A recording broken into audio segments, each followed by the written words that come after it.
नमस्कार। दृष्टि आईएएस के टू द पॉइंट प्रोग्राम में आपका स्वागत है।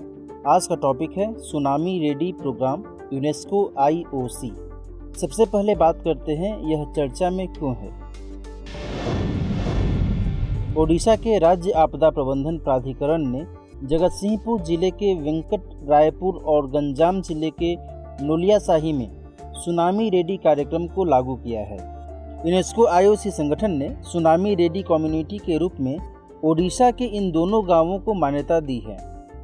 इसके साथ ही हिंद महासागर क्षेत्र में सुनामी रेडी कार्यक्रम लागू करने वाला भारत पहला देश और ओडिशा पहला राज्य बन गया है। बात करते हैं सुनामी रेडी कार्यक्रम के बारे में। सुनामी रेडी कार्यक्रम एक कम्युनिटी परफॉर्मेंस बेस्ड कार्यक्रम है। यह कार्यक्रम यूनेस्को के इंटर गवर्नमेंटल ओशियनोग्राफिक कमीशन यानी IOC द्वारा नागरिकों, सामुदायिक प्रतिनिधियों, राष्ट्रीय और स्थानीय आपातकालीन प्रबंधन एजेंसियों के सक्रिय सहयोग से सुनामी के लिए की जाने वाली तैयारी को बढ़ावा देने के लिए शुरू किया गया है। इस कार्यक्रम का मुख्य मकसद सुनामी के समय आपात स्थिति से निपटने के लिए तटीय समुदाय की तैयारियों में सुधार लाना है, जिससे जीवन और संपत्ति के नुकसान को कम किया जा सके और सुनामी की चेतावनी जारी की जा सके। अब बात करते हैं यूनेस्को IOC की। यूनेस्को के अधीन इस संस्था का गठन वर्ष 1960 में किया गया था।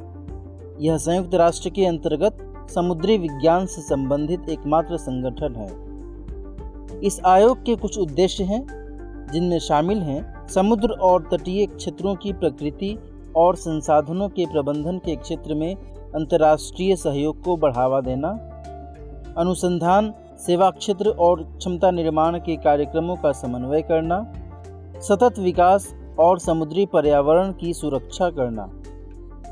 इसके अलावा IOC को मैरीन साइंटिफिक रिसर्च और ट्रांसफ़र ऑफ मैरीन टेक्नोलॉजी के क्षेत्र में सक्षम अंतर्राष्ट्रीय संगठन के तौर पर United Nations Convention on the Law of the Sea यानी यूएनक्लोज से मान्यता भी प्राप्त है। अब नोट करते हैं आज के टू द पॉइंट पर आधारित प्रश्न। प्रश्न है, सुनामी रेडी प्रोग्राम के संदर्भ में निम्नलिखित कथनों पर विचार कीजिए। कथन 1, इस कार्यक्रम को आंध्र प्रदेश में शुरू किया गया है।